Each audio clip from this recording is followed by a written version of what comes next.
Shalom teman-teman, saya percaya semuanya di sini kabarnya luar biasa, amin. Ada amin? Oke, mari semuanya saya mau ajak teman-teman untuk arahkan hati setiap kita, arahkan pikiran kita fokuskan kepada Tuhan. Bapak, kami ucap syukur Tuhan, kami telah mengumpul di tempat ini Tuhan, karena kasih karunia-Mu Tuhan. Nah sebentar Tuhan, ini hati setiap kami Tuhan yang siap memuji Engkau Tuhan. Kami serahkan Tuhan segalanya Tuhan, dari awal pertengahan hingga akhir Tuhan ke dalam tangan-Mu Tuhan.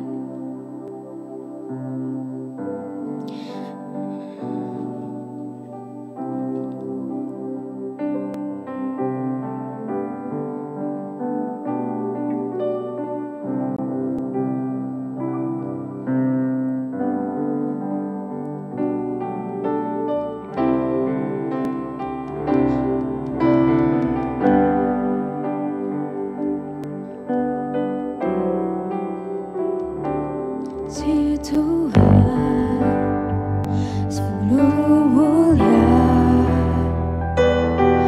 tulus dan sempurna mengasihiku. Pengorbanan di Kalvari sungguh berharga, Kau tebus dosaku. Kasih Tuhan tak bersyarat, tak seperti cinta yang ada di dunia.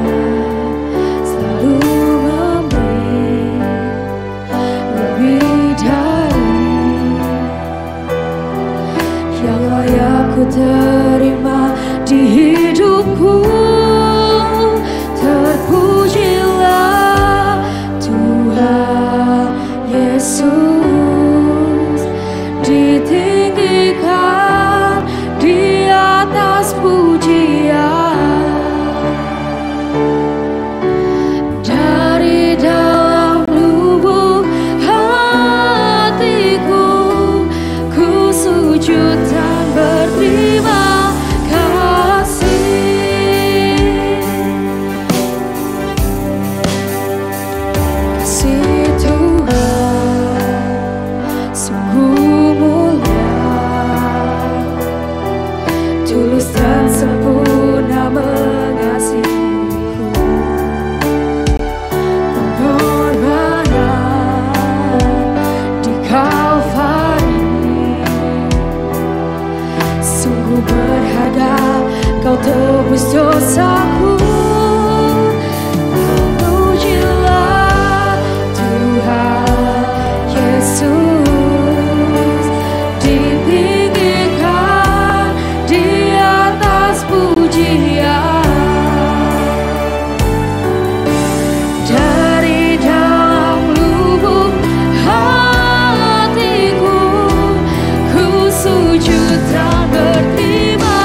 Jesus, you'll be lifted higher,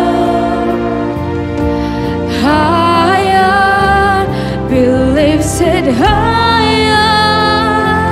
Oh, Jesus, you'll be lifted higher, higher, be lifted higher. Oh, Jesus, you'll be lifted higher, higher, be lifted higher. Semua sadar untuk bangkit berdiri. Let our King be lifted up. Let our King, let our King be lifted up.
Sebanyak nama Engkau Tuhan yang layak ditinggikan Tuhan.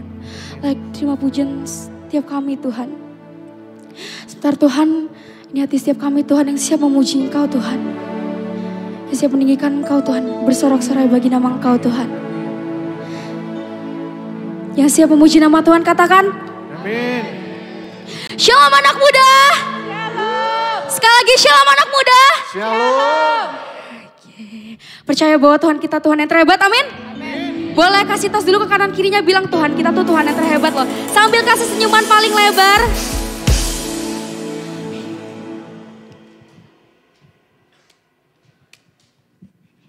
Yang percaya bahwa Tuhan kita terhebat boleh angkat tangannya tinggi-tinggi. Sama-sama kita mau angkat pujian ini.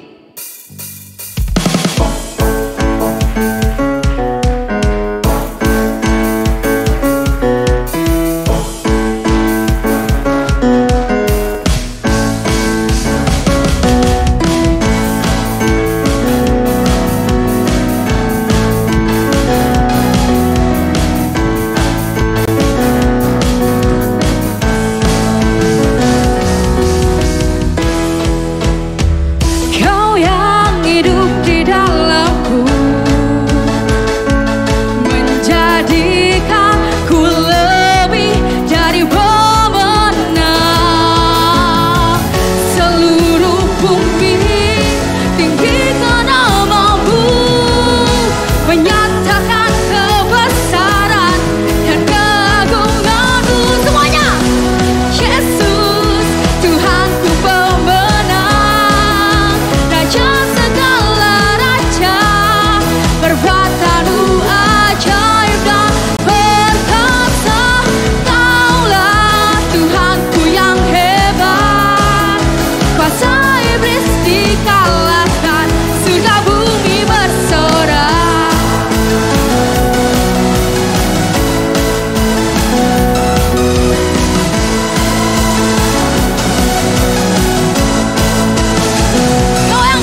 mau meninggikan nama Tuhan kita. Percaya Tuhan kita agung dan perkasa, amin. Amin. Katakan amin. Amin. Come on, I wanna hear your voice. Ajaib kau Tuhan, agung dan perkasa. Kau sumber kemenanganku, layak berkuasa, Memerintah semuanya. Yesus. Kaulah Raja mulia.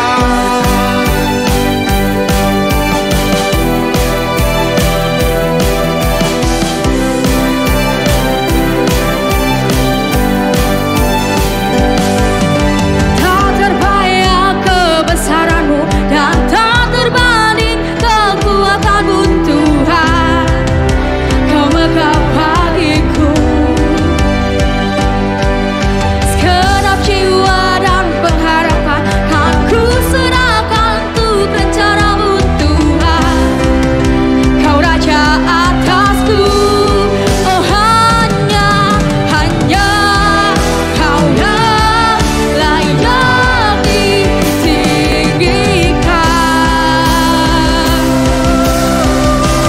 1, 2, 3, lepas semuanya.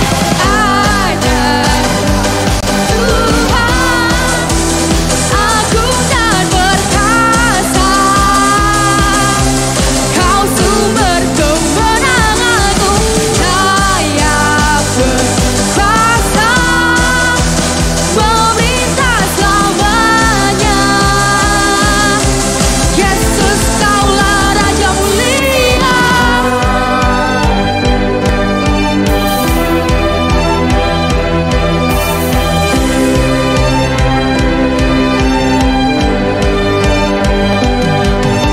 Tak terbayang kebesaran-Mu dan tak terbanding kekuatan-Mu Tuhan.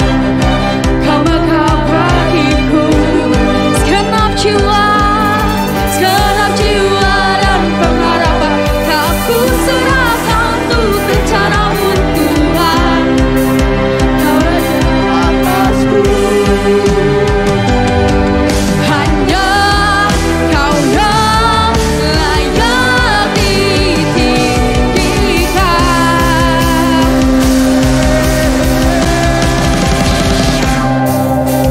Ajaib Kau Tuhan, agung dan perkasa. Kau sumber kemenanganku, layak berkuasa, memerintah selamanya. Yesus, Kaulah Raja mulia. Ajaib Kau Tuhan. Tangannya di atas. Agung dan perkasa. Kau sumber kemenanganku, layak berkuasa. Memerintah selamanya. Oh Yesus, Raja mulia. Ajaib Kau Tuhan, agung dan perkasa. Kau sumber kemenanganku, layak berkuasa, memerintah selamanya. Yesus, Kaulah Raja mulia.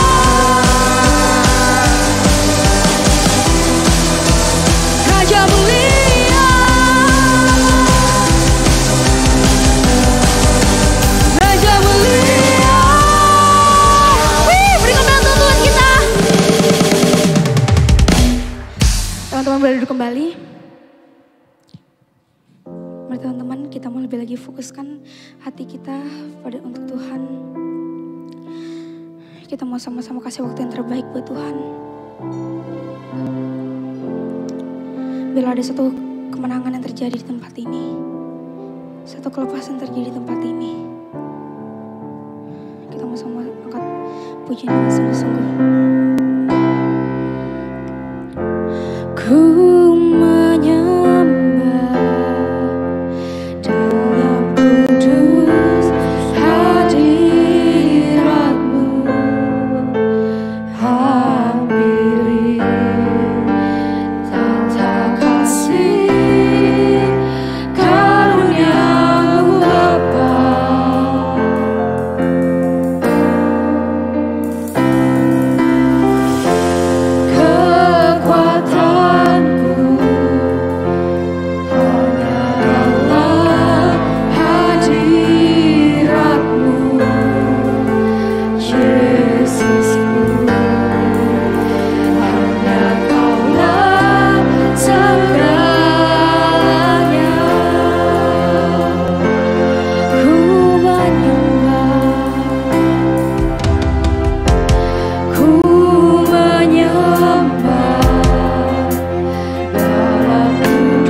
untuk lebih lagi bersekutu dengan Kau.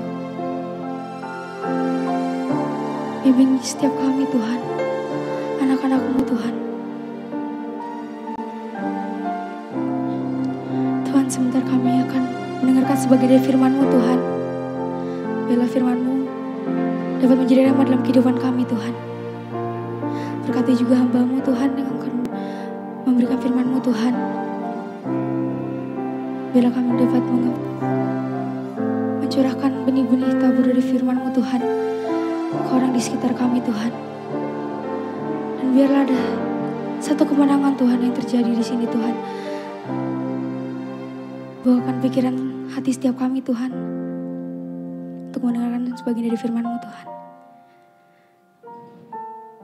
Kami serahkan semua ke dalam tangan-Mu Tuhan. Haleluya, amin. Beri tepuk tangan lo dong, presiden worship team yang luar biasa dong teman-teman. Thank you ya, semua thank you. Shalom semuanya. Alah, ini mah bukan anak muda nih, lansia nih. Apa kabar semuanya? Berikan sorak-sorai paling dahsyat buat Yesus Tuhan dong, katakan wuhuu. Ini baru anak muda, tadi mah lu anak-anak tua semuanya. Bersyukur kepada Tuhan kalau saya bisa dari tengah-tengah teman-teman semua pada sore hari ini. Saya percaya bukan kebetulan saya bisa di tengah-tengah teman-teman semua, tapi semua akan rencana indah daripada Tuhan Yesus. Amin. Oke, kenalin dulu, nama saya Martin Sunardi, saya dari Jakarta. Teman-teman, saya dari Jakarta. Saya bekerja di JPCC. Saya bersyukur baru tahu tadi dari Pak Gembala bahwa ternyata acara ini gabungan dari beberapa gereja ya. Ada yang di sini dari berapa gereja kira-kira di sini? Ada berapa gereja di sini? 20-an gereja. Dari GBI. Mana GBI? Tepuk tangan buat dari GBI dong. Apalagi? Sinodenya apalagi? Yos, apalagi sinodenya Yos? Apa? GKSBS mana? Loh, mau ini GBI angkat tangan lagi gimana sih? Kamu ada 2 jemaat ya berarti ya? GKSBS mana? Angkat tangan, tepuk tangan dong buat GKSBS dong. Luar biasa. Yang lain lagi? Apalagi Yos? Apa? GKI, mana dari GKI? Weh, tepuk tangan dong. Malu-malu GKI ini ya. Oke, yang lain lagi? GKT, apa? GKT benar, GKT mana GKT? Suaranya doang gak ada tangannya, gimana sih? Oke, yang lain lagi dari mana lagi? GBT, mana GBT? Satu, luar biasa. Ya pokoknya banyak lah ya, saya capek. Soalnya mereka bingung juga dari mana. Pokoknya saya senang banget kalau sering-sering acara anak-anak muda dibikin kayak gini dari gabungan beberapa gereja. Saya yakin Tuhan pasti bakal senang. Amin. Kadang-kadang tembok gereja yang memisahkan kita untuk bersatu. Makanya hari ini kalau semua bisa sama-sama ngumpul di sini jadi satu. Ini sebuah kebanggaan buat teman-teman semua. Tepuk tangan buat teman-teman semua dulu di sini dong.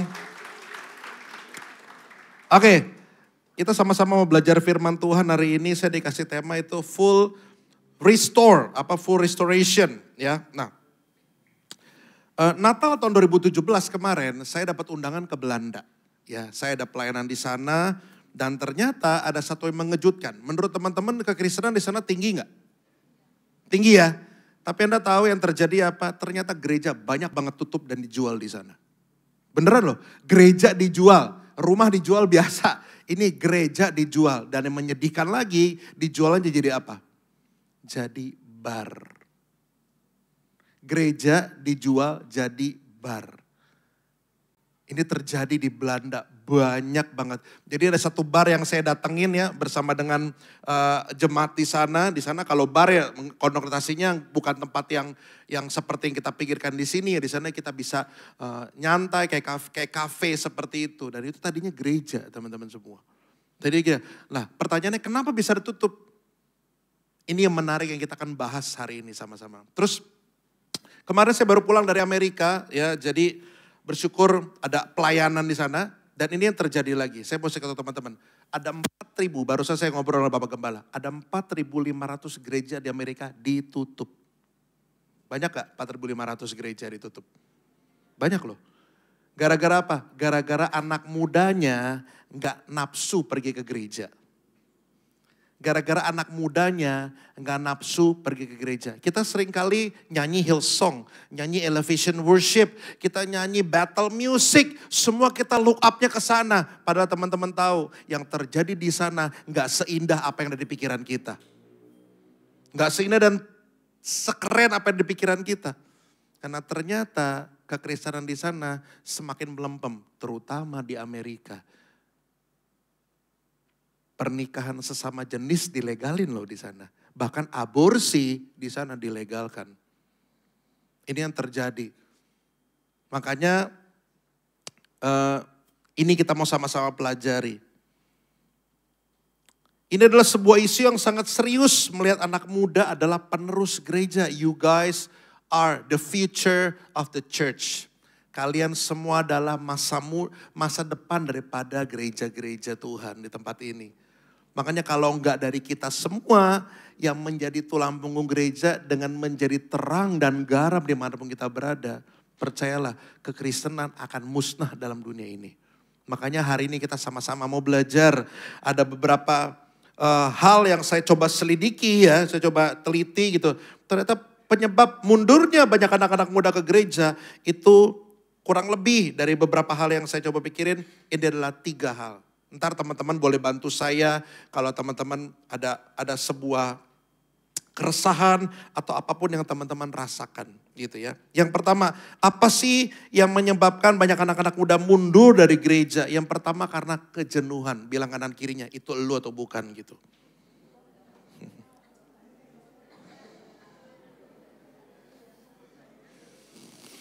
Wah ini kayak dari hati banget nih, ini lu tuh bukan, iya nih gue jadi gosip nanti ujung-ujungnya ya. Oke, ada 2. Dari apa yang saya coba gambarin, saya coba mengingat lagi. Saya masih muda, waktu saya jauh lebih muda, saya jauh pikirin. Dulu kalau gue jenuhnya dalam hal apa? Yang pertama, gue jenuh datang ke gereja karena yang gue lakuin semua karena rutinitas atau kebiasaan. Teman-teman tahu hari Sabtu datang ya ke gereja, udah cuman itu doang. Jadi lo datang cuma gara-gara tahu hari Sabtu waktunya ibadah youth, that's it. Segala sesuatu yang kalian lakukan cuma gara-gara kebiasaan, percaya deh lo pulang gak bakal bawa apa-apa. Tetapi kalau lo datang dengan sebuah kerinduan, lo pasti pulang bawa sesuatu. Gak mungkin gak. Sama seperti kita mau deketin gebetan kita. Nah di sini kan malam minggu nih, ada datang sama gebetannya gak coba? Kan biasa cowok gitu ya, kalau mau dapetin cewek yang Kristen, aktif di gereja, cara untuk mendapatkan hatinya dengan cara, kita ke gereja yuk besok ada KKR nih gitu. Padahal dalam hati modus ya sebenarnya ya. Oke. Datang gara-gara rutinitas atau kebiasaan. Waktu kita nggak deketin gebetan kita tahu ada sebuah kerinduan yang kita dapatkan supaya bisa dapetin hatinya. Makanya waktu lu ngedeketin dia, lu gak bakal takut-takut, lu gak bakal punya rasa, gak bakal punya rasa bosan. Karena lu ada satu yang lu tuju, yaitu hatinya. Sama seperti nanya, lu besok kemana? Terus yang cewek bilang, iya besok gua ada les nih gitu. Oh gitu, cowok karena pengen dapetin hatinya si cewek langsung ngomong gini, oh gitu, udah ada yang jemput belum? Yang cewek dalam hati berharap lu jemput gue dong, lu jemput gue. Tapi kan gengsi ya, cewek kan gitu jual mahal banget.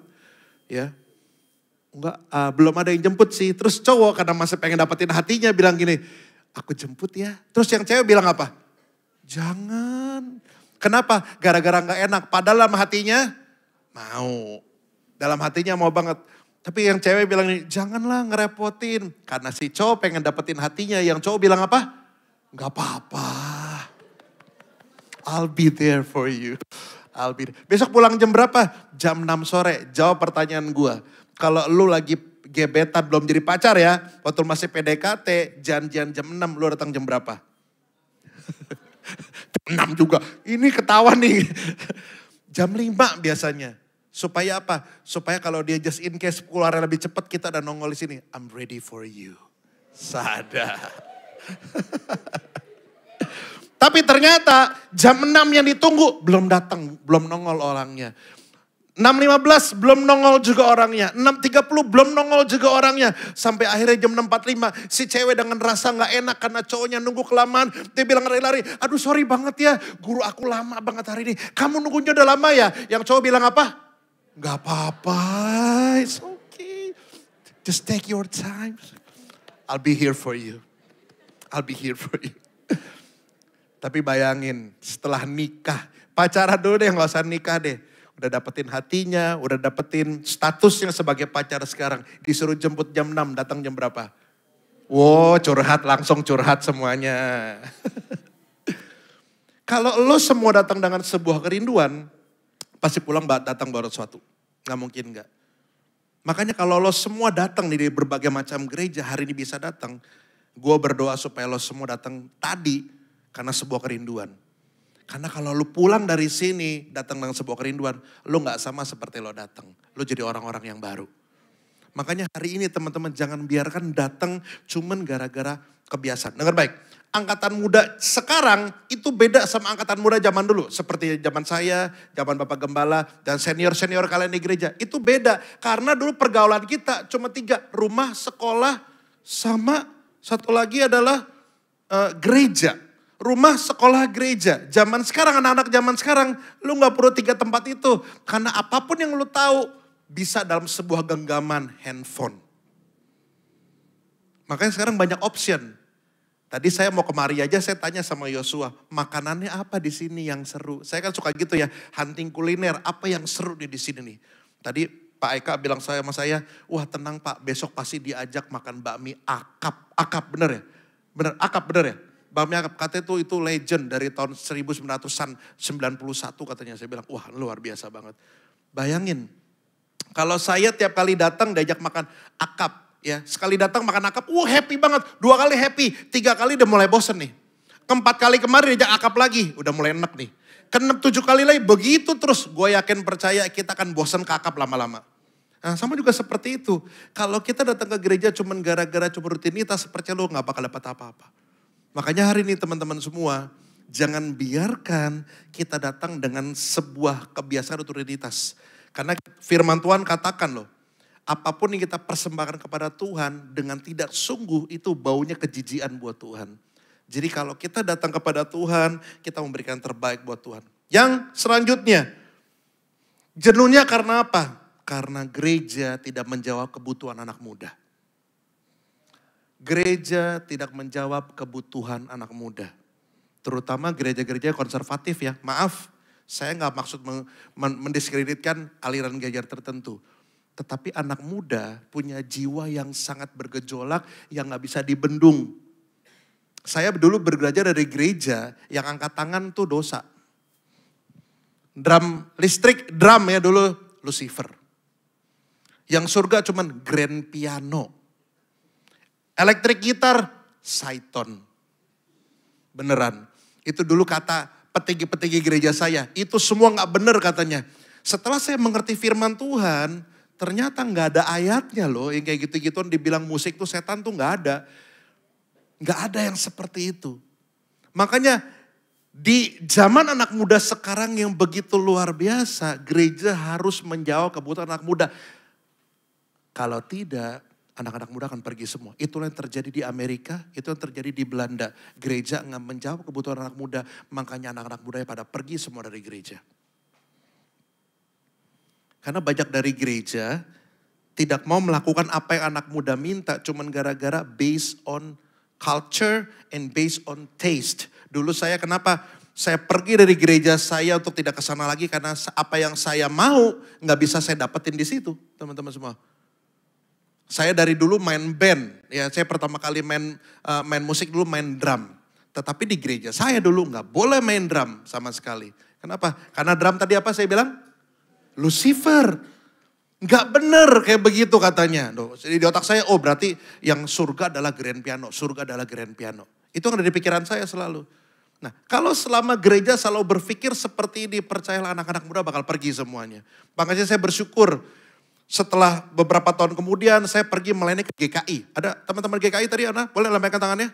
Saya bersyukur mereka sudah mulai menerima perubahan. Anak-anak mudanya sekarang udah pakai band, tepuk tangan buat GKI loh. Luar biasa beneran.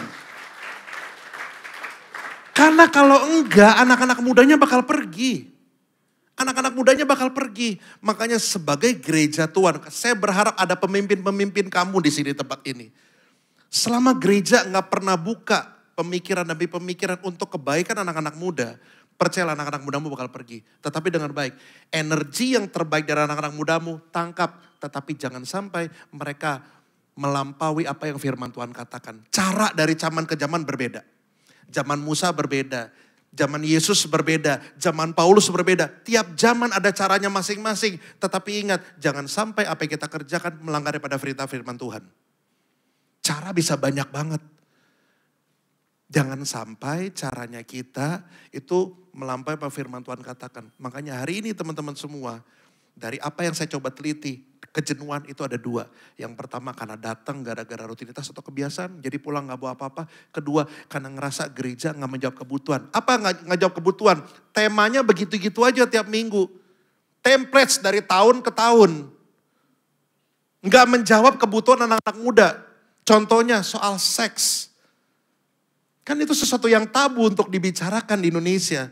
Padahal kita tahu sekarang seks sudah jadi hal yang sangat dibicarakan oleh banyak orang-orang di luar sana. Kalau gereja nggak ngasih tahu yang benar soal seks kepada anak-anak muda, bagaimana mereka bisa tahu yang benar? Saya dari kecil, saya kasih tahu anak-anak saya. Mereka mandi bareng sama saya. Mereka mandi bareng sama saya. And then mereka nanya, Dedi kok punya Dedi sama aku punya beda? Dia bilang gitu. Saya jelasin sama dia. Tahu gak kenapa saya jelasin sama dia? Lebih baik dia dengar dari mulut papanya sendiri daripada dia dengar dari mulut orang lain. Dan cara ngejelasinnya salah. Saya berharap gereja Tuhan buka mata soal ini. Anak-anak zaman sekarang SMP aja, SD kelas 6 udah tahu yang namanya seks. Jadi gereja mesti buka mata soal yang kayak beginian. Jangan sampai mikir, ini tabu, kita orang timur. No. Seluruh dunia ada dalam genggaman tanganmu. Ya bisa engkau pencet dalam bentuk smartphone. Semua dia bisa tahu, kalau dia gak tahu dari elo, dia bisa tahu dari handphonemu. Pastikan sebagai pemimpin gereja, kita punya wawasan yang luas. Supaya bisa menerangkan yang baik dan benar kepada anak yang kita sedang mentor. Jangan sampai tema-temanya yang kita lakukan itu aja tiap-tiap minggu dan tiap-tiap tahun. Padahal kita tahu ada isu-isu yang ramai diperbincangkan di kalangan anak-anak muda. Nah jadikanlah itu sebuah tema yang menarik untuk disampaikan oleh anak-anak muda. Sehingga mereka punya ketertarikan datang ke gereja. Dan enggak ngomongin hal-hal yang begitu-gitu aja dari tahun ke tahun. Dan akhirnya mereka jadi apa? Bosen dan akhirnya mereka malas ke gereja. Yang kedua, apalagi? Ibadahnya kayak ibadah umum. Pakai bajunya kayak ibadah lagi umum. Anda tahu, saya ketepel anak muda, saya pakai baju yang sangat casual seperti ini. Tadi malah saya pakai kaos doang, tapi karena menghormati Bapak Gembala, saya nggak pakai seperti itu. Beneran. Kalau lu lagi di ibadah umum, berpakaianlah seperti lagi untuk ibadah umum. Tetapi kalau lagi di anak muda, berpakaianlah seperti anak muda. Saya senang banget, tim PW-nya sekarang gayanya keren banget. Tepuk tangan buat mereka dong. Luar biasa banget loh. Kalau lagi ibadah anak muda, pakai kemeja ditutup pakai dasi lagi. Buset, lu mau kondangan. Tata caranya mesti beda dong. Kalau di umum begitu dan di youth begitu, ya berubah dong. Jangan sampai lagunya pun, lagu yang kita nyanyikan sama seperti di umum gitu loh. Kami itu zaman nyokap gue pacaran sampai gue kawin, sekarang lagunya begitu doang tuh. Dari dulu kayak begitu. Anak muda itu punya energi yang luar biasa. Perlu disalurkan untuk sesuatu yang baik. Jadi gereja harus buka mata. Supaya anak-anak mudanya enggak pergi ke tempat-tempat yang salah. Saya tahu mungkin yang saya ngomong ini gak bisa diterima oleh banyak orang. Tetapi ini mesti yang pemimpin gereja mesti buka mata. Ini adalah salah satu fakta penyebab kenapa anak-anak muda malas datang ke gereja. Karena gereja tidak menjawab kebutuhan anak-anak muda. Makanya mereka jadi jenuh, akhirnya mereka gak mau datang lagi. Perlu ada sparkling yang membuat mereka, wow luar biasa. Saya ini pengajar praise and worship ya. Saya mengajar praise and worship. Setiap kali saya mengajar, saya selalu bilang sama tim Presiden Worship, terutama worship leader, saya bilang begini, kasih kesan yang pertama setiap kali engkau melayani. Ngerti gak? Kita kan pertama kali ketemu orang, sama seperti saya ketemu Bapak Gembala pertama kali. Kesan pertama yang kita buat pertama kali itu kan menentukan penilaian orang itu kepada kita, benar gak? Iya dong, kalau kita kasih kesan yang sangat asik, dia kan juga ikut asik sama kita. Tetapi kalau kita kasih kesan yang sangat kaku, dia kan kaku sama kita loh. Bener gak? Nah kalau kita bisa kasih kesan yang asik banget dan semangat banget di awalnya, percayalah itu akan buat jemaat bilang gini, ih gila depannya aja keren begini gimana belakangnya. Sama seperti lo semua lagi nonton film action. Gila di depan aja sekeren ini gimana ke belakangnya. Jadi kalau ada kesan itu pertama kali didapetin, percayalah ke depannya. Orang akan nunggu-nunggu, wah bakal jadi apa nih ke depannya? Bakal sekeren apa nih? Bakal luar biasa seperti apa lagi nih? Jadi pastikan gereja Tuhan untuk bisa bikin yang seperti itu. Bukan untuk memanipulasi ya, beda. Kita mau kasih sesuatu kesan yang luar biasa di depan. Supaya waktu kita dapetin attract daripada mereka, mereka bakal nunggu-nunggu setelah ini apalagi ya. Sama seperti kita nonton film lah. Di sini siapa yang suka aktor laga siapa di sini ya? Aktor laga yang kalian suka siapa di sini kira-kira? Siapa? Tom Cruise. Buset, tua banget sih. Tua. Ya oke lah, Tom Cruise ya. Oke. Kalau kau boleh tanya, siapa namanya? WL, kamu siapa namanya? Tasya. Tasya, ih kamu udah gede ya. Kan ada lagunya dulu, Tasya masih kecil. Libur telah tiba. Kenapa kamu suka Tom Cruise? Setiap kali main film keren ya. Nah bayangin, kalau Tom Cruise tiba dengan ngasih kesan seperti itu pertama kali Tasya nonton, setiap kali dia Tom Cruise pasti dia punya kesan berikutnya sama Tom Cruise, betul gak? Kalau kita sebagai gereja Tuhan bisa kasih kesan itu kepada anak-anak muda, percayalah mereka bakal terus nunggu-nunggu itu datang ke gereja. Makanya sebagai gereja Tuhan, buka mata, buka pikiranmu. Jangan cuma pikirannya cuma Bible study ini. Kemaslah sesuatu yang menarik dengan cara biblical. Ngerti gak maksudnya? Tetap biblical, tapi kemasannya dibikin menarik. Sama seperti kita ngelihat ayam goreng, sebenarnya cuma ayam sama tepung doang.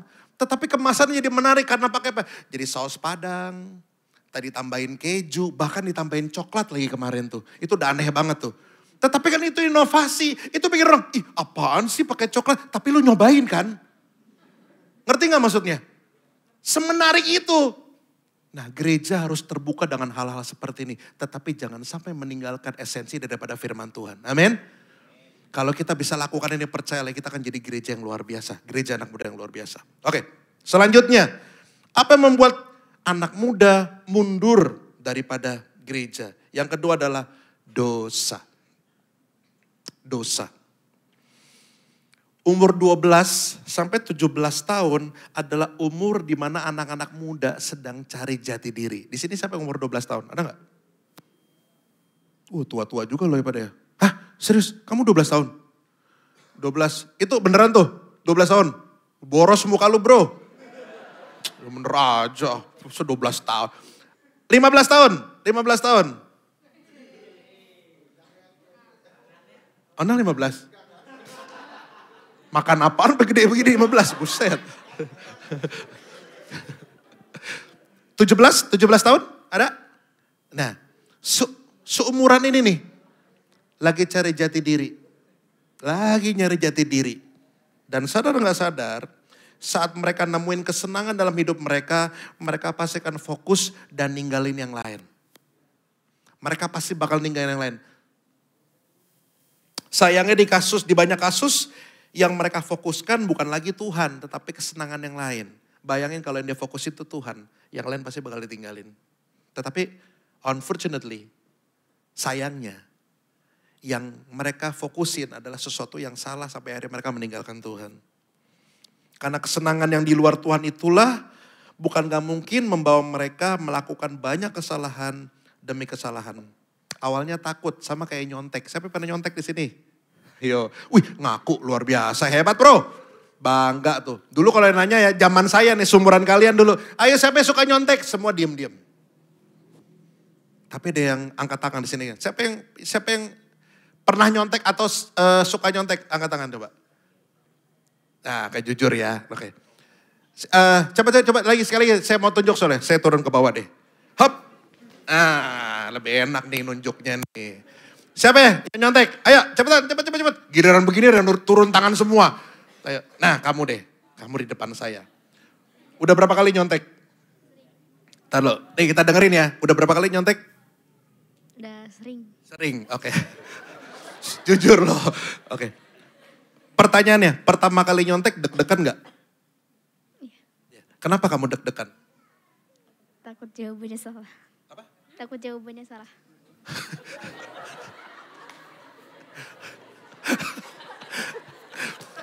Takut jawabannya salah katanya.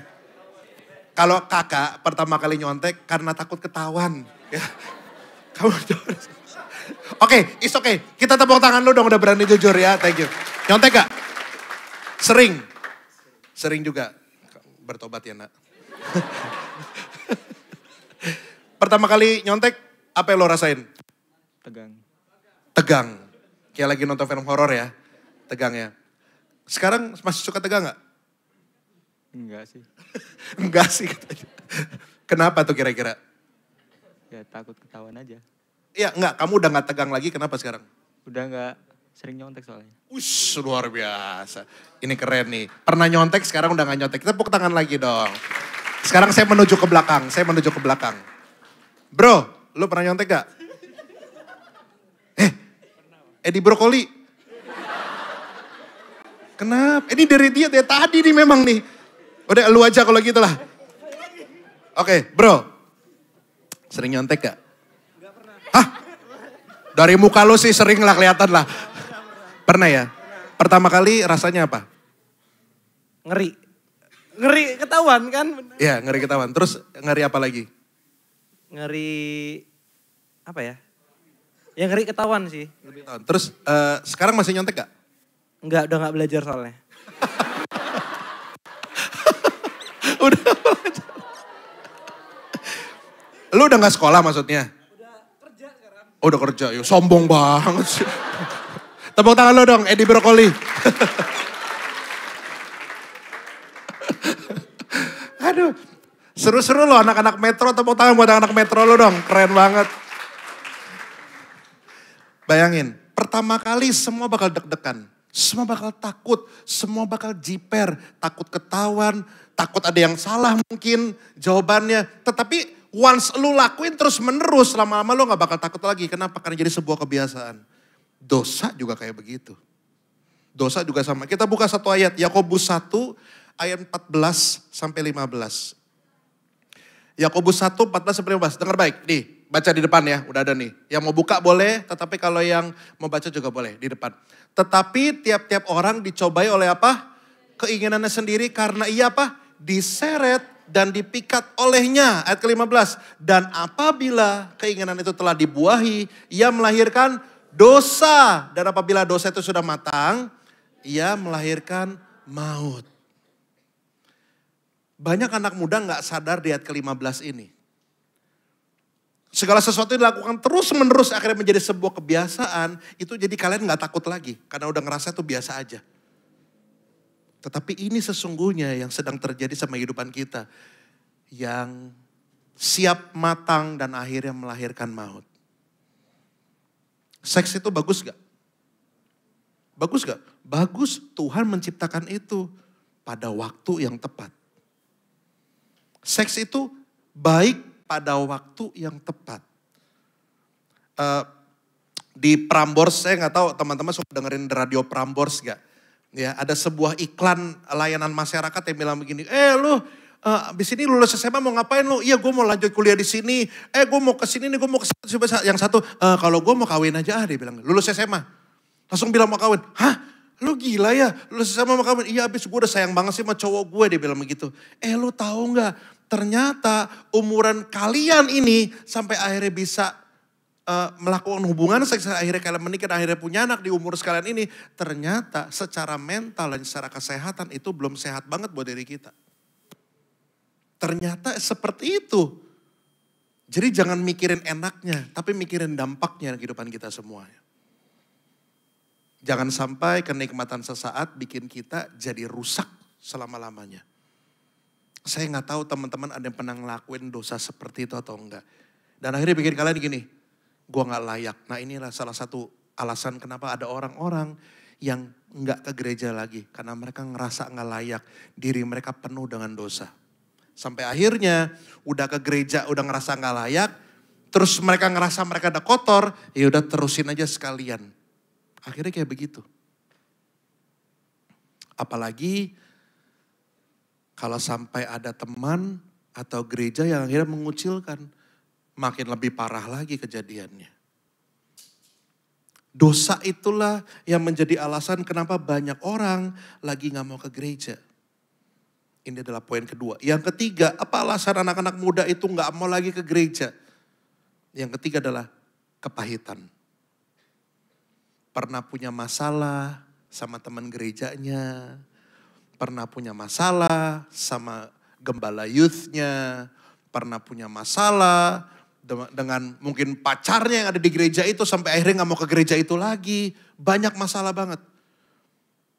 3 hal inilah yang membuat banyak anak muda akhirnya gak mau ke gereja. Saya gak tahu. Apakah dari 3 hal ini ada di kalian? Saya gak tahu. Tetapi hari ini kita sama-sama mau belajar. Bagaimana caranya supaya kita anak-anak muda bisa kembali dan aktif ke gereja. Oke, dengar baik. Yang pertama, ini adalah message buat gereja-gereja Tuhan. Ya, yang pertama, bagaimana caranya supaya anak-anak muda bisa kembali ke gereja. Yang pertama adalah gereja harus berbenah.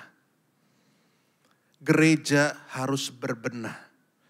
Karena apa yang Anda sedang tabur hari ini adalah sebuah investasi yang besar di masa yang akan datang. Banyak gereja gak mau fokus sama anak muda, kenapa? Karena gak ada duitnya. Persembahannya berapa sih paling? Makanya pelayanan anak muda kayak biasa gak terlalu diperhatiin. Anda salah banget gereja Tuhan kalau Anda berpikir seperti itu. Justru investment terbesar yang harus Anda berikan adalah pada anak-anak muda ini. Karena mereka kelak adalah penerus-penerus gereja. Yang tua-tua nanti, sorry to say, bakal mati. Beneran.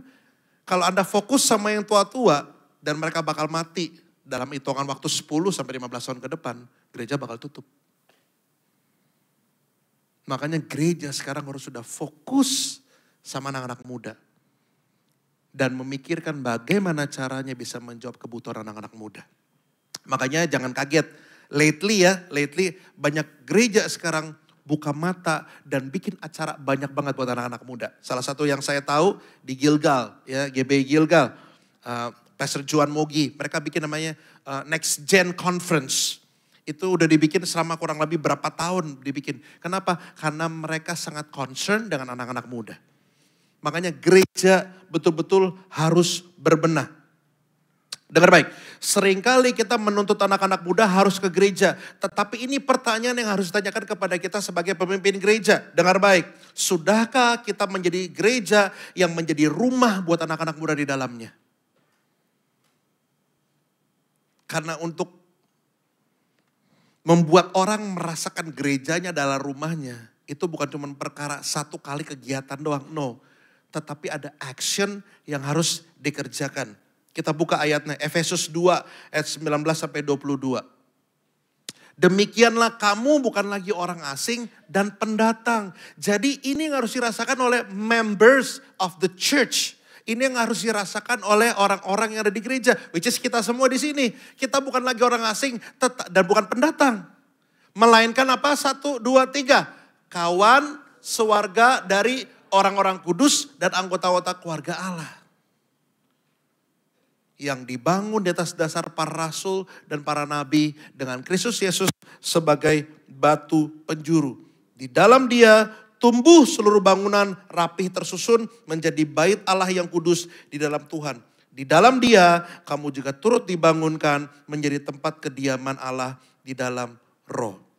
Gereja zaman dulu sama zaman sekarang beda. Gereja yang gak mau berubah pasti bakal ditinggalkan. Terus caranya gimana dong Ko Martin? Supaya gereja bisa menjawab kebutuhan. Yang pertama, coba deh. Yang kita kerjakan di sini pelayanan kita anak muda. Tanya sama audiensnya, Atau tanya sama orang-orang yang ada kita sedang layanin. Bikin kuesioner buat anak-anaknya. Kira-kira pelayanan seperti apa yang harus gereja lakukan buat pelayanan untuk kalian semua. Di GKI dengan berbagai macam budayanya. Di GBT dengan budaya gerejanya. Di GBI dengan budaya gerejanya. Kalian minta bikin kuesioner untuk jemaat anak-anak mudanya. Jadi buat acara ini bukan yang kita pikirin doang, tetapi dari kita, dari mereka untuk mereka. Bikin kuesioner. Musiknya mau seperti apa? Temanya seperti apa? Supaya menjawab kebutuhannya langsung tepat. Karena yang ditanyain langsung adalah orang-orang atau yang sedang memerlukan tema-tema atau musik daripada pelayanan-pelayanan kita di gereja. Bikin kuesioner. Yang selanjutnya apa yang perlu dilakukan? Pemimpinnya harus berfungsi. Saya punya prinsip kayak begini. Pemimpin yang baik itu bukan pemimpin yang suka ngomong. Pemimpin yang baik bukan pemimpin yang banyak ngomong. Tetapi suka ngajak ngomong. Ngerti ya? Pemimpin yang baik bukanlah pemimpin yang banyak ngomong. Tetapi pemimpin yang suka ngajak ngomong. Jadi pemimpinnya harus turun ke bawah. Tahu nggak? Itu yang Yesus lakukan buat kita loh. Yesus tuh udah nyaman banget di surga. Nyaman banget ya. Tuhan udah nyaman banget di surga. Dia gak perlu turun ke dalam dunia. Tetapi karena dia sayang banget sama kita, dia tinggalin tuh kenyamanan di surga. Kenapa? Karena dia sayang sama kita semua. Pemimpin yang baik tuh kayak gitu. Bukan cuma sekedar suruh, cuma suka point finger. Bukan. Tetapi pemimpin yang baik adalah pemimpin yang turun ke bawah dan langsung ngobrol sama jemaatnya. Sama orang-orang yang sedang dimentornya. Saya sekarang mentor 3 tim praise and worship. Ya. Yang pertama saya mentor itu adalah gereja MDC, tetapi di Bandar Lampung. Yang kedua ada di Galilee Church. Nah, tim praise and worship namanya Galilee Worship. Yang ketiga di gereja Abba Love, tim praise and worshipnya. Apa yang saya kerjakan? Saya gak mau jadi pemimpin yang cuma mengemban jabatan doang. Pemimpin yang ditunjuk itu kita harus sadar. Yang nunjuk bukan gembala, tetapi Tuhan yang nunjuk mereka. Maka pemimpinnya harus berfungsi. Sama seperti saya, menjadi seorang papa. Jadi papa harus berfungsi. Yatim piatu itu apa? Yatim piatu menurut teman-teman itu apa? Yatim piatu itu apa? Gak punya orang tua, gak punya papa, dan gak punya mama. Tetapi akhir-akhir ini ada sebuah pengertian yang baru.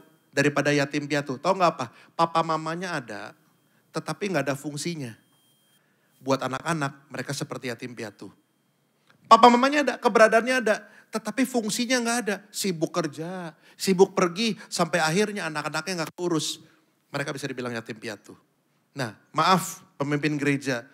Kalau sampai ada pemimpinmu di gereja seperti itu, berarti engkau sedang membiarkan jemaatmu atau anak-anakmu dari tempatmu jadi yatim piatu. Kita harus berfungsi, turun ke bawah, mentoring mereka. Saya tahu mungkin gak gampang ya. Saya gak tahu, di GBI jemaatnya berapa anak mudanya? Mana GBI? Angkat tangan deh. Berapa? Jemaatnya ada berapa anak mudanya? Abung, berapa? Belasan? Masih enak, masih gampang ya. Jadi mesti turun ke bawah. GBT, mana GBT? Nah, ada berapa Pak? Ada 10. Masih enak, masih gampang banget. Jadi masih bisa. Ini GKI. Yang GKI? Enggak ada. Ini apa tadi belakang? Kamu GKI. Ada berapa jemaatnya di GKI? Kalau saya boleh tahu. Anak mudanya. 30-an. Oke, udah agak banyak tuh ya. Nah, kalau yang banyak begini, cara paling gampang adalah mesti dibikin struktur. Pemimpinnya punya bawahan lagi di bawahnya. Jadi dipecah-pecah lagi, nanti dari leader-leader yang di bawah pemimpinnya itu laporan ke atas. Supaya bisa terjadi kesinambungan. Jangan ngarepin dari pemimpinnya doang turun ke bawah sendirian. Itu bakal capek banget. Karena pemimpin itu punya keluarga juga yang harus diurusin. Makanya perlu backup tim. Ini kalau sini di gereja mana? Kamu di gereja mana? Apa? GKSPS berapa jemaatnya, anak mudanya? 20. Bikin tim. Jadi bisa ngejangkaunya lebih enak.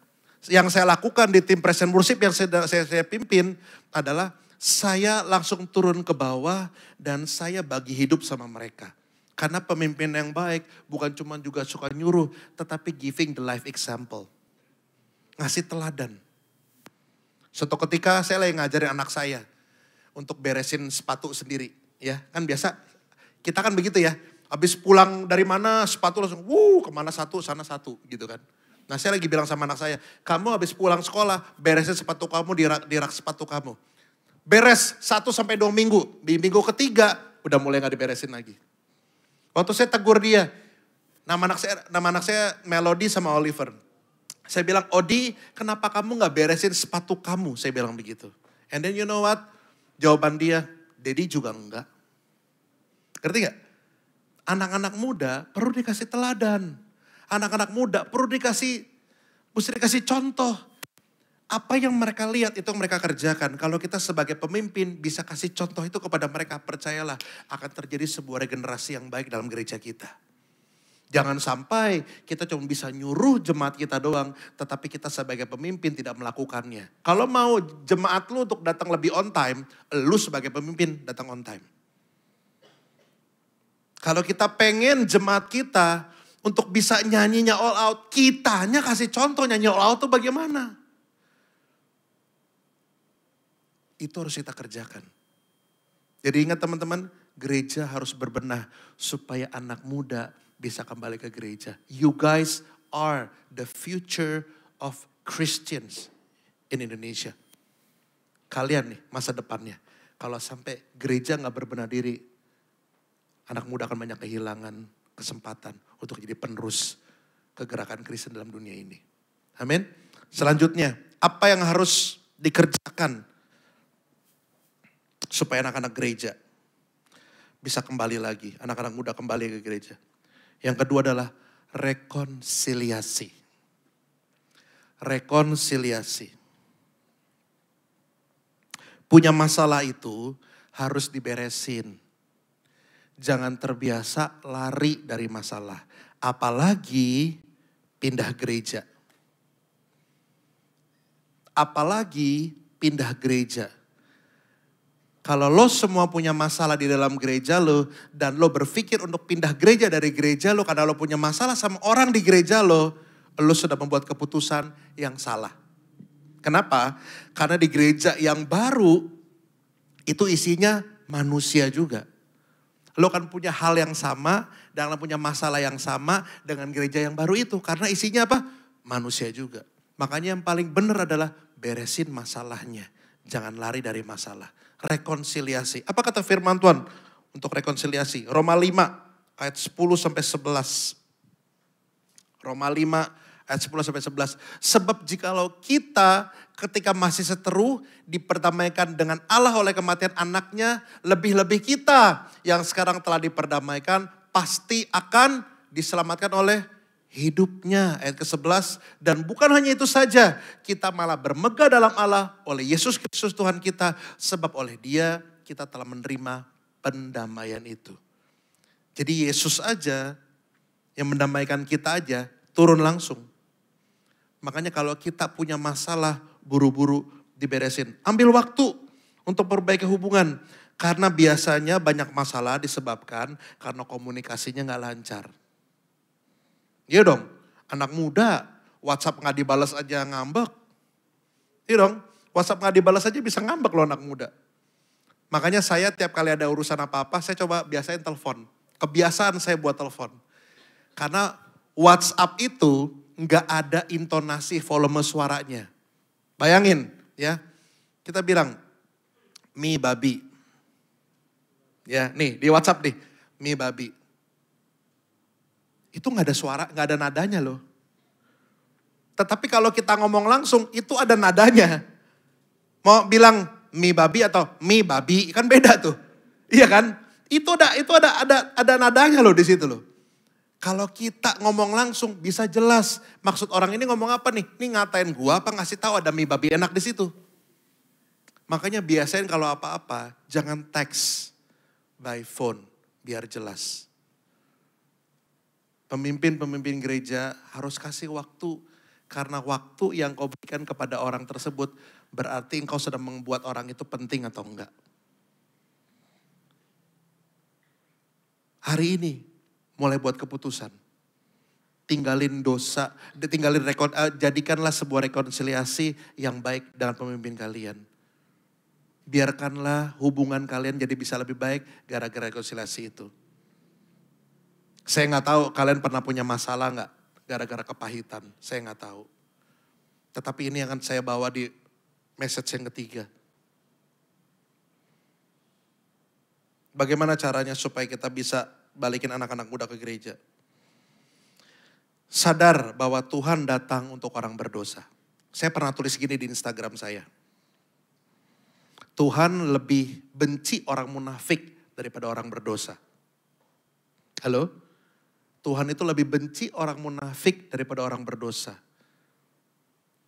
Kita buka satu ayat. Lukas pasal 5 ayat 31 sampai 32. Lalu jawab Yesus kepada mereka. Katanya, bukan orang sehat yang memerlukan tabib, tetapi orang sakit. Aku datang bukan untuk memanggil orang yang benar, tetapi orang berdosa supaya mereka bertobat. Dengar baik. Di satu kesempatan Yesus pernah marah-marah di bait Allah loh. Yesus pernah marah-marah di bait Allah. Bahkan dia ngata-ngatain ahli-ahli Farisi. Orang-orang Farisi dan ahli-ahli Taurat. Pakai kata lagi di depannya, celakalah. Dia bilang seperti itu. Yesus paling sebel banget sama orang-orang yang munafik. Yang ngelakuin banyak sekali kegiatan gereja, pelayanan bahkan mungkin, bahkan berkhotbah sekalipun, tetapi hidupnya tidak mencerminkan apa yang dikhotbahkan. Makanya banyak sekali anak muda enak ke gereja karena ngelihat orang yang khotbah tidak melakukan apa yang dikhotbahin. Hari ini teman-teman, saya nggak tahu teman-teman ngelakuin dosa apa. Saya nggak tahu benar. Atau mungkin dosa yang lo lakuin sampai hari ini mungkin bikin lo gak layak di hadapan Tuhan. Dan itu bikin lo malas datang ke gereja lagi. Atau mungkin kalian punya teman-teman yang ngerasa seperti itu. Mereka punya dosa sampai mereka akhirnya ngerasa gak layak lagi untuk datang ke gereja. Bilang sama mereka, Yesus datang buatmu. Karena gereja bukan tempatnya orang suci. Justru gereja tempatnya orang-orang yang sakit. Halo? Gereja tempatnya orang-orang yang sakit. Makanya saya punya prinsip satu. Semua yang sudah merasa benar di gereja, jangan keseringan di gereja. Kenapa? Karena lu keseringan di gereja, dampaknya gak bagus buat kehidupan lu. Kenapa? Karena lu bisa jadi orang-orang Farisi yang ngerasa apapun lu kerjakan itu paling benar dan nunjuk ke orang yang salah. Mereka hidupnya lebih parah daripada kehidupan lu. Padahal belum tentu kita hidupnya lebih baik daripada mereka. Mereka aja yang dosanya kelihatan, kita enggak. Hari ini teman-teman ingat.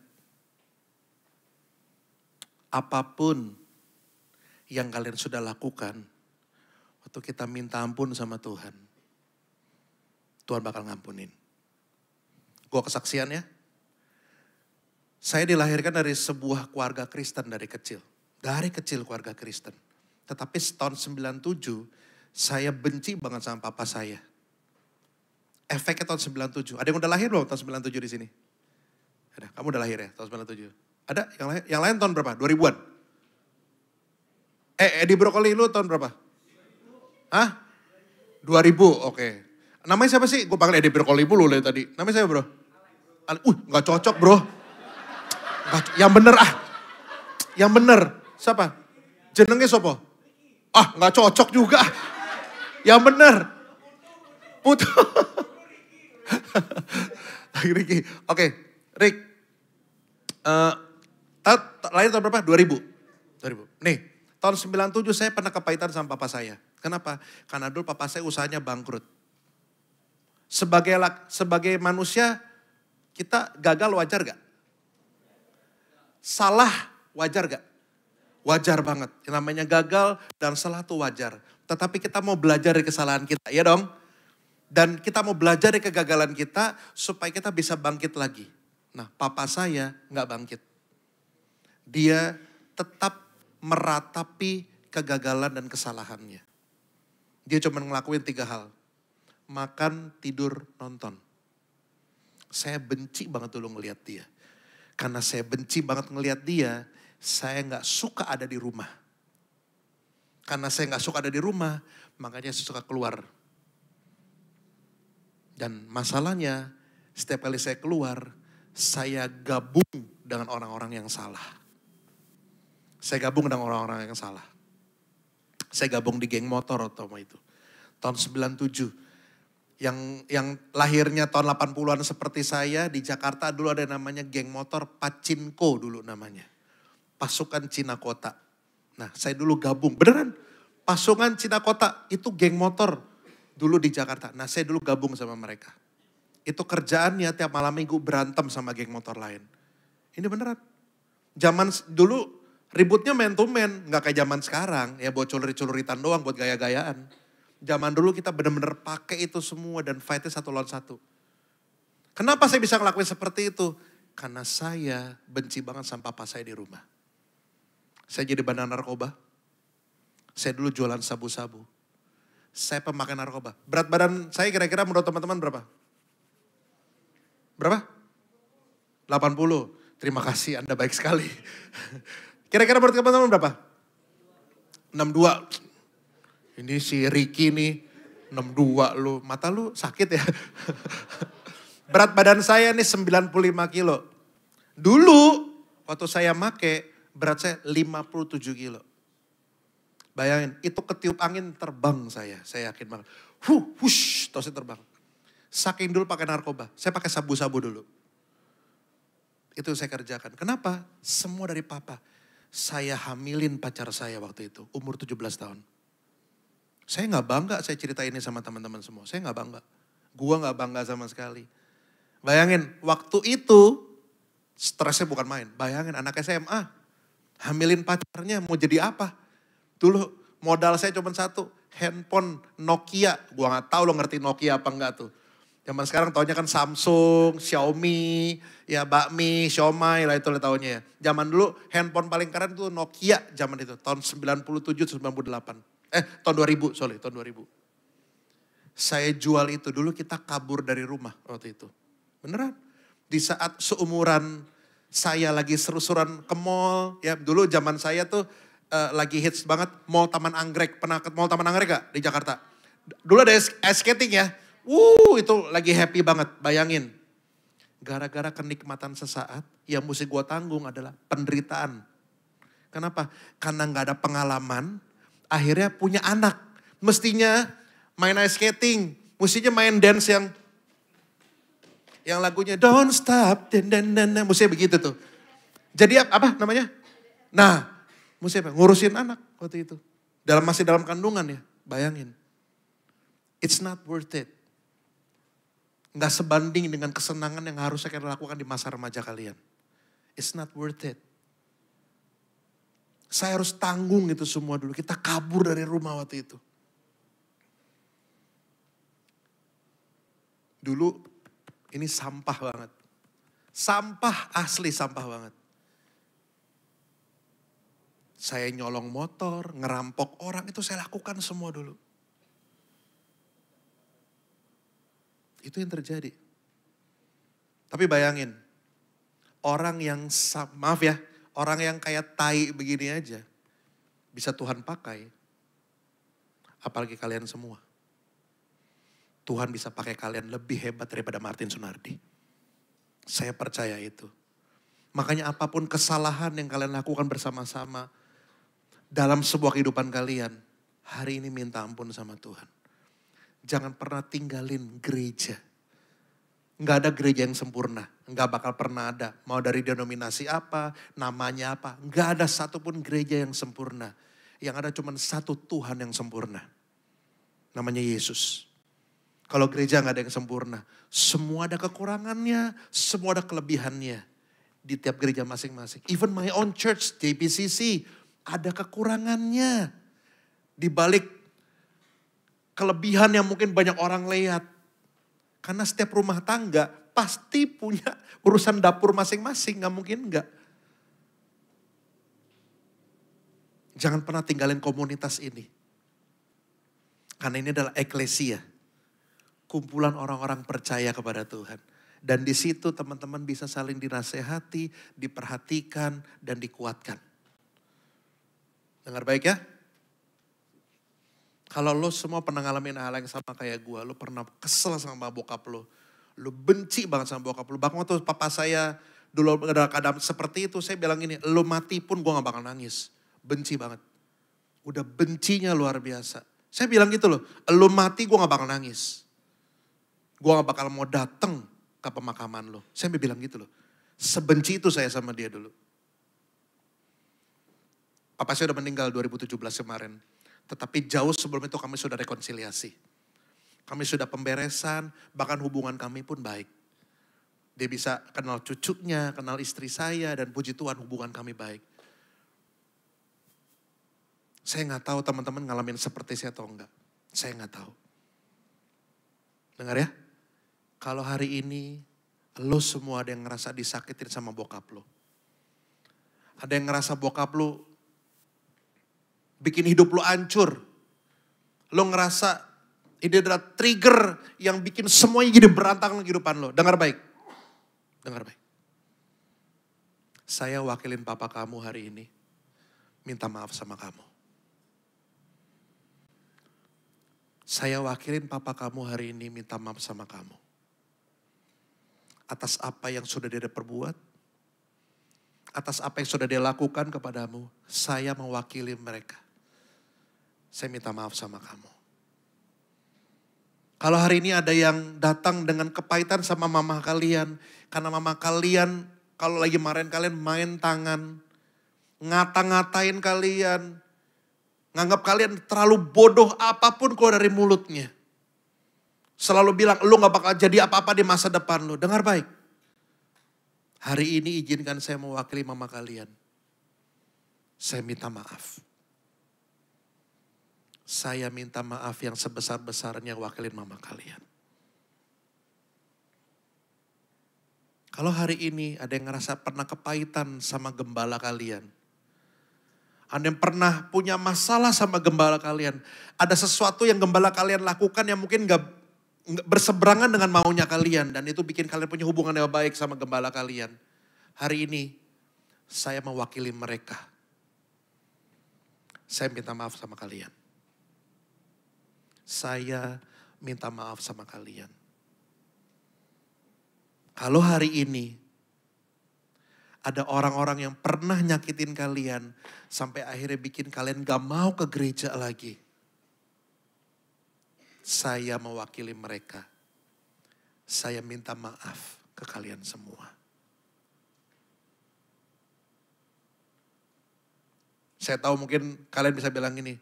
Lu gampang kak ngomong minta maaf. Lu gak tahu apa yang dia lakuin sama gua. Lu gak tahu kak, lu gampang minta maaf. Lu gak tahu apa yang mereka katakan sama gua. Saya tahu. Mungkin gak sebanding. Saya tahu mungkin rasanya lebih sakit yang kalian rasakan dulu. Tetapi hari ini teman-teman. Buat apa nyimpen sampah di kehidupan kita? Karena sampah itu nantinya akan nimbulin penyakit dalam kehidupan kita. Dan akhirnya hidup kita jadi gak tenang. Hari ini yuk kita mulai lepasin pengampunan yuk. Sama orang-orang yang menyakitin kita. Karena percaya gak? Justru dalam kita yang lemah ini. Kepahitan kita. Kesengsaraan yang kita rasakan dari omongan-omongan itu. Kita bisa lebih kuat. Karena kita bisa jadi satu sama lain. Saling support. Saya berharap setiap pemimpin yang ikut, ketua remaja, ketua pemuda yang ada di tempat ini yang ikut. Hari ini mulai bikin pemberesan sama membersmu. Bikin pemberesan sama jemaatmu. Supaya terjadi rekonsiliasi yang baik dalam kehidupan gerejamu. Kalau itu semua terjadi, percaya deh, gak ada satupun yang malas datang ke gereja lagi. Semua punya kerinduan untuk nunggu-nunggu hari Sabtu itu. Dan mereka setia mau datang hari Sabtu untuk beribadah. Memuji dan menyembah Tuhan bersama-sama. Yuk kita diri sama-sama yuk. Yuk minta teman-teman main musik, boleh bantu saya gak?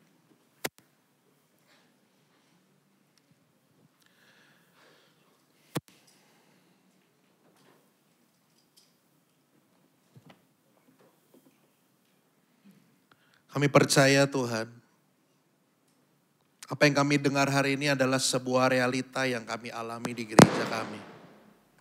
Apa yang kami dengar hari ini adalah sebuah fakta yang terjadi di dalam kehidupan gereja anak-anak muda belakangan ini.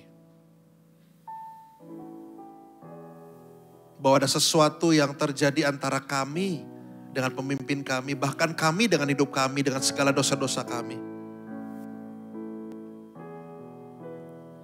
Pimpin kami Tuhan, supaya kami bisa ngelepasin semua itu. Kami gak mau terikat dengan yang namanya dosa. Kalau hari ini ada yang datang membawa beban dosa yang sedang kalian pikul dalam kehidupan kalian. Saya gak minta kalian maju, no. Kalian tidak akan jadi orang yang dipertontonkan atas apa yang kalian perbuat. No, pejamin mata kalian semua, pejamin mata kalian. You don't have to see one each other. No, you don't need to see one each other. Pejamin mata kalian semua. Kalau memang ada yang ngerasa ngelakuin sesuatu, kalian coba perlu ngomong sama Tuhan hari ini. Ngomong sesuatu sama Tuhan. Minta ampun sama Tuhan atas apapun yang kau perbuat hari ini. Come on, I give you some time, I give you 1 minute. Aku kasih waktu 1 menit. Kamu bisa ngomong sama Tuhanmu dari hatimu. Gak perlu lihat kanan kiri. Gak perlu ada yang dengar apa yang kau ucapkan. No, gak perlu ada yang dengar. Biar ini urusan engkau dengan Tuhanmu. Come on, just say it. Tuhan,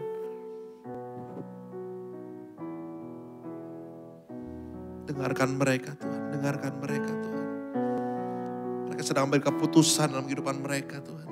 Dengarkan mereka Tuhan, dengarkan mereka Tuhan Yesus. Dengarkan mereka Tuhan Yesus. Di saat rasa gak layak menghampiri kehidupanmu, di saat rasa gak enak selalu mengintimidasi hidupmu, di saat hal-hal gak enak selalu bikin engkau ngerasa jadi orang yang paling jorok dan kotor. Hari ini dalam nama Yesus, mantap kau menyatakan pertobatanmu di hadapan Tuhan. Tuhan udah gak ingat lagi apa yang kemarin kalian lakukan. Bahkan sebelum kamu kemari, kamu melakukannya pun Tuhan sudah hapus setiap dosa-dosamu. Just say it, katakan kepada Tuhan. Kalau hari ini ada yang datang dengan penuh dengan dendam, dengan orang yang menyakitimu, karena dia pemimpinmu atau orang yang kau anggap rohani banget, atau jadi orang yang betul-betul powerful di gereja, tapi dia mengatakan sesuatu menyakiti hatimu yang sehingga kau malas lagi datang ke gereja. Kalau hari ini ada yang datang dengan penuh kepahitan akan pemimpinmu atau siapapun itu, ampuni mereka mulai hari ini. Ampuni mereka. Ampuni mereka. Jangan biarkan kepahitan dalam kehidupanmu membuat engkau busuk dalam setiap dosa. Melakukan apapun gak tenang, melakukan apapun gak enak, melakukan apapun jadi gak nyaman. Mungkin kau datang hari ini ketemu orangnya. Mungkin hari ini kau datang ngelihat orangnya. Hari ini lepaskan pengampunan kepada mereka. Karena yang kita cari di gereja bukan orangnya, tetapi Tuhannya.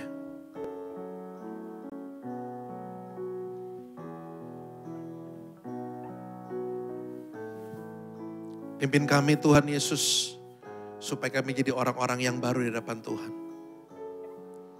Kami mau tinggalkan hidup kami yang lama. Karena kami percaya kami menjadi orang-orang yang baru di hadapan Tuhan. Kasih Tuhan Yesus. Ku telah mati dan tinggalkan cara hidupku yang lama. Semuanya sia-sia dan tak berarti lagi hidup ini. Ku letakkan pada mezbah-Mu ya Tuhan. Jadilah padaku seperti yang Kau ingini. Mari sama-sama katakan sekali lagi. Ku telah mati dan tinggalkan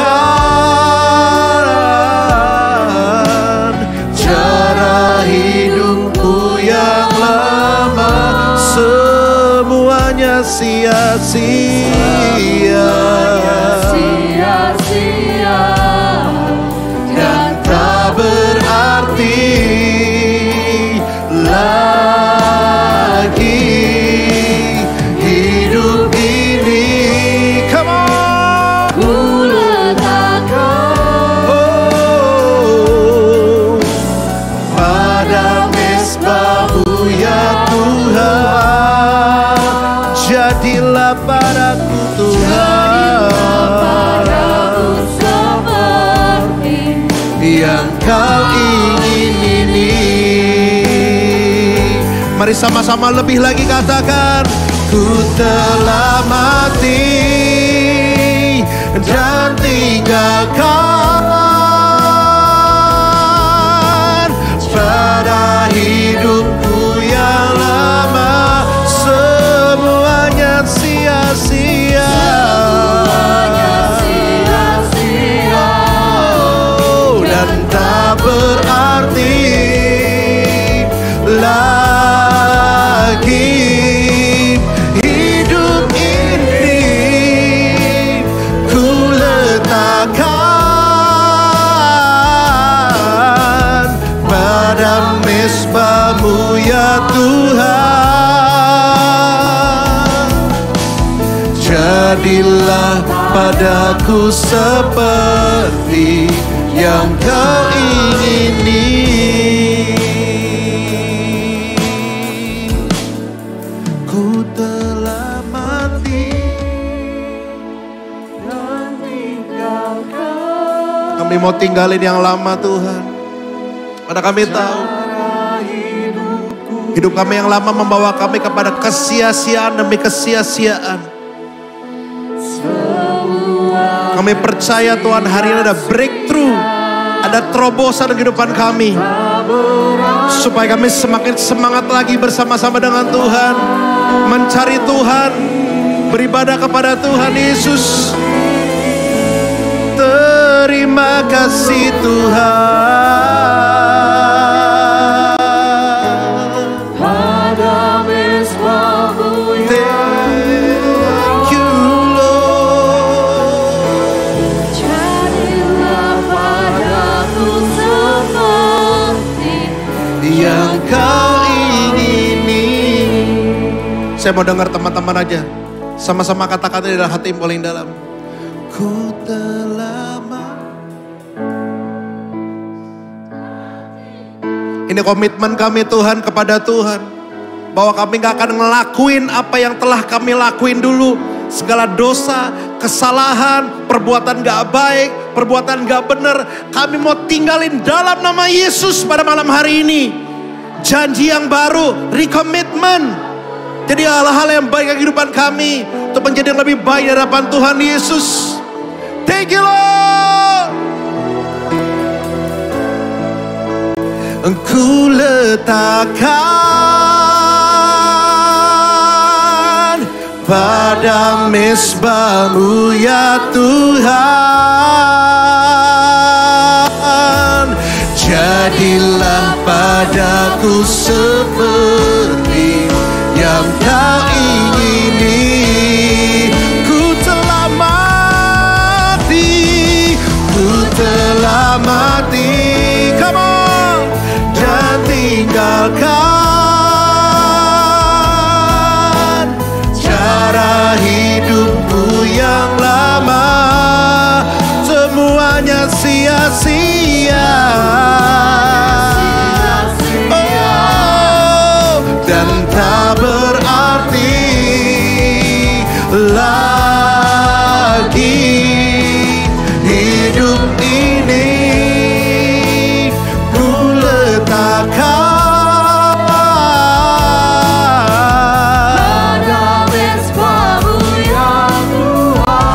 jadilah padamu Tuhan,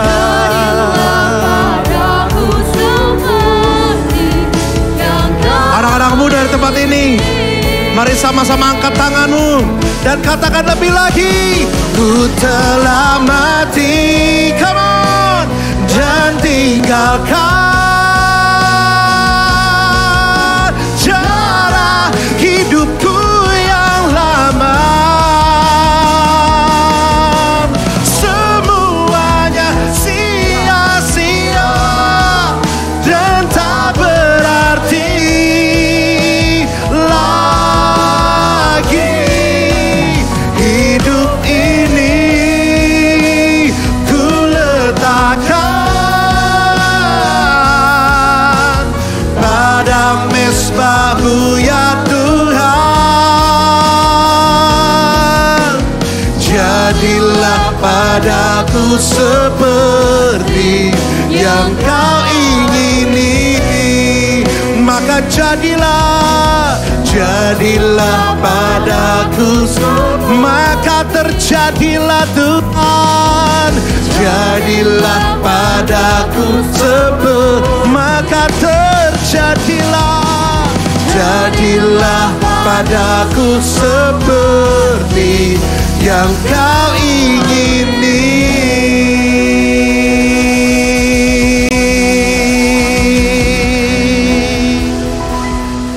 Terima kasih Tuhan, kami percaya ada pertobatan, ada terobosan, ada sesuatu terjadi di tempat ini. Perubahan, pembaharuan terjadi di tempat ini. Terima kasih Yesus Tuhan.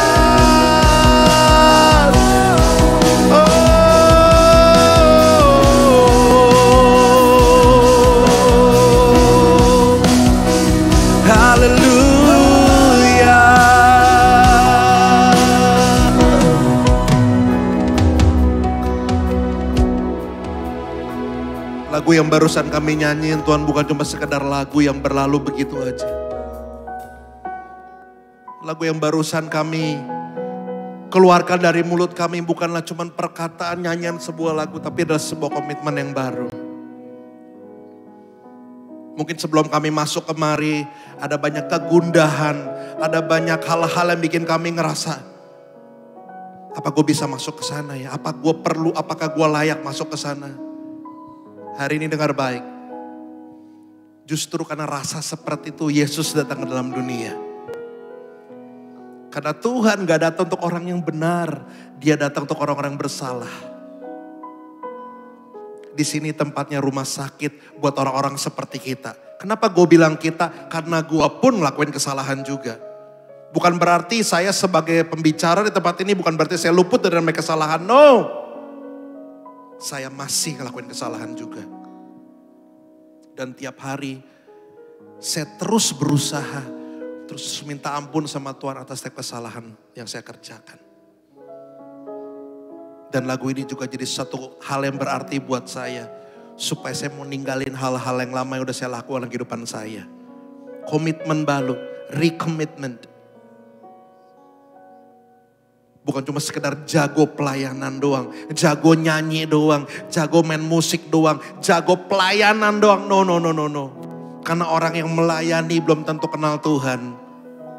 Tetapi orang yang kenal Tuhan sudah pasti melayani Tuhan. Hari ini Tuhan, biarkan ini menjadi hal yang baik buat kami. Mungkin kami tadi nggak ada rencana buat datang ke sini, tapi Tuhan taruh kami datang ke tempat ini. Pimpin kami supaya kami gak cuma jadi orang-orang yang lari dari masalah begitu aja. Kalau kami sedang punya masalah hari ini juga kami akan beresin. Supaya waktu kami ketemu orang itu kami gak nyimpen dendam lagi. Waktu kami ketemu orang itu kami gak nyimpen amarah lagi. Tapi kami mau beresin. Pulihkan hati setiap anak-anak muda di tempat ini Tuhan. Atas setiap hal yang mereka rasakan, atas setiap hal yang mereka alami, pulihkan hati mereka Tuhan. Supaya di Metro Lampung ini Tuhan, Akan ada kegerakan anak muda yang dahsyat banget. Yang bahkan bisa mengubah kota metro menjadi kota yang sangat disayangi oleh Tuhan. Dimulai dari anak-anak mudanya. Kami percaya Tuhan akan tumbuh pemimpin-pemimpin yang luar biasa. Bukan hanya untuk gereja tetapi untuk Indonesia lahir dari tempat ini Tuhan. Kami percaya. Mungkin ada yang kelihatan diem aja di sini. Mungkin ada yang kelihatan konyol banget tempatnya, tapi gak percaya. Ada orang-orang yang hebat akan lahir dari tempat ini. Akan ada orang-orang luar biasa. Dan menjadi pribadi yang luar biasa. Untuk gereja mereka, untuk kota mereka, dan untuk Indonesia. Dan semua dimulai dari pertobatan kami hari ini.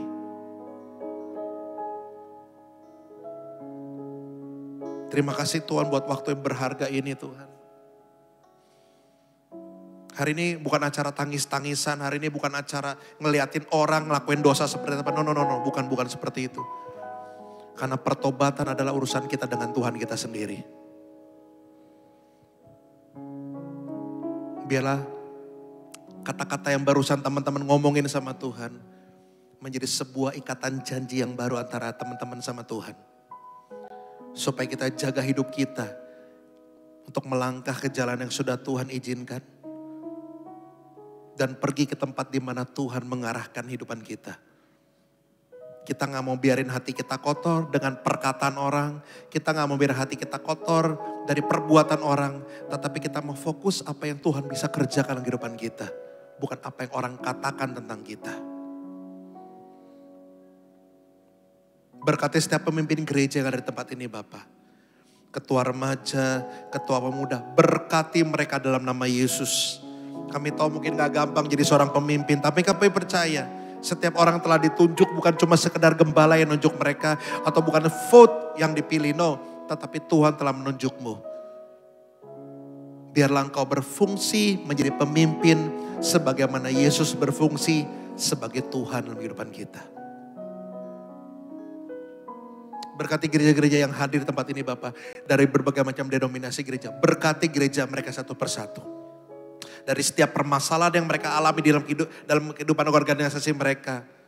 Berkati mereka. Kami percaya. Kalau sampai hari ini gereja itu masih berdiri. Berarti Yesus ada di tengah-tengah mereka. Pimpin Tuhan. Anak-anak muda tempat ini. Supaya ke depannya. Kami bisa melihat orang-orang yang di tempat ini adalah orang-orang yang hebat yang akan menjadi pemimpin-pemimpin gereja di masa depan. Hamba-Mu telah selesai berbicara, hamba-Mu telah selesai berdoa. Tetapi penyertaan Tuhan, perlindungan Tuhan selalu ada untuk kami dari sekarang sampai selama-lamanya. Yang saudara berkati sama-sama katakan, amin. Thank you semuanya, God bless you semuanya. Teman-teman boleh duduk kembali. Kita mau sama-sama persiapkan untuk persembahan kita. Kita mau angkat satu pujian ini.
Iya, kita berdoa untuk persembahan yang ada. Kasih dan anugerah-Mu begitu luar biasa Tuhan di dalam kehidupan kami. Dan malam hari ini kami boleh memberikan yang terbaik buat Engkau Tuhan. Biarkan melalui persembahan ini nama-Mu dipermuliakan dan Engkau terus beracara Tuhan. Sehingga apa yang kami berikan itu berkenan di hadapan-Mu Tuhan. Terima kasih atas semua yang Engkau berikan di dalam kehidupan kami. Dan Engkau Allah terus memberkati generasi ini dalam hari-hari yang mereka berikan ya Tuhan. Karena kasih-Mu begitu luar biasa Tuhan terhadap anak-anak ini ya Tuhan. Terima kasih, kami sungguh bersyukur atas semuanya itu Tuhan. Dan persembahan ini untuk kemuliaan nama-Mu. Dan gereja boleh mengelola dengan baik ya Tuhan. Untuk memperluas kerajaan-Mu ya Bapa. Terima kasih, ini doa kami di dalam nama Tuhan Yesus Kristus. Amin.